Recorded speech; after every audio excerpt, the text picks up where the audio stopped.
Today, a client who's making an exhibition in Dublin asked me to show them Kathy Kollwitz.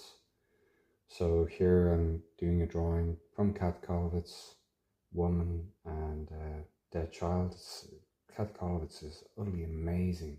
One of the top drawers I've ever come across. She's up there with Rembrandt and her etchings, and she was a really anti-war activist in Berlin in the early 1900s.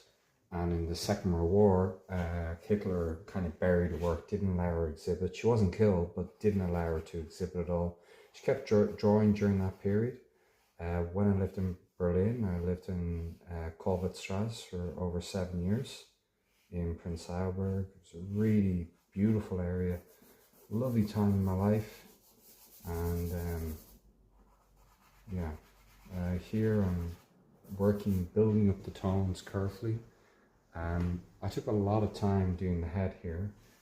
I'll just grab the camera there quickly and then people can see it up close.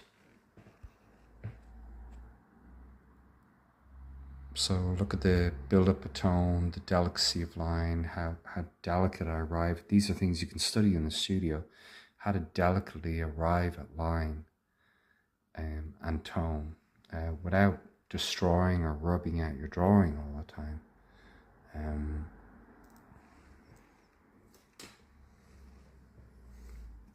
I don't want the rib cages showing so much, so I'm going to lower the value number there.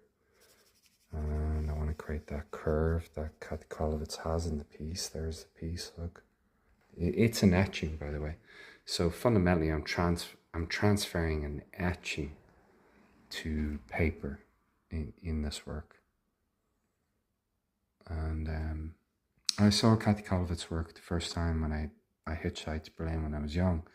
And I went into a museum. I was utterly blown away by this book I found. It wasn't that I saw her work, it was that I found a book, a tiny book.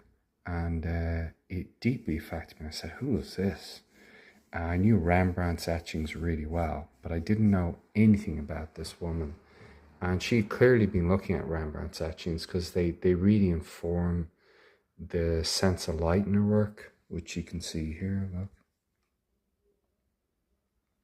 The only person who's worked this way is Goya and Rembrandt. And I'm a huge fan of both of them. And that tension, like if you look here at the head, look at the tension here in the head. Look how fine the line is in the mouth that I've done. The nose, the eye, it's barely there, you know.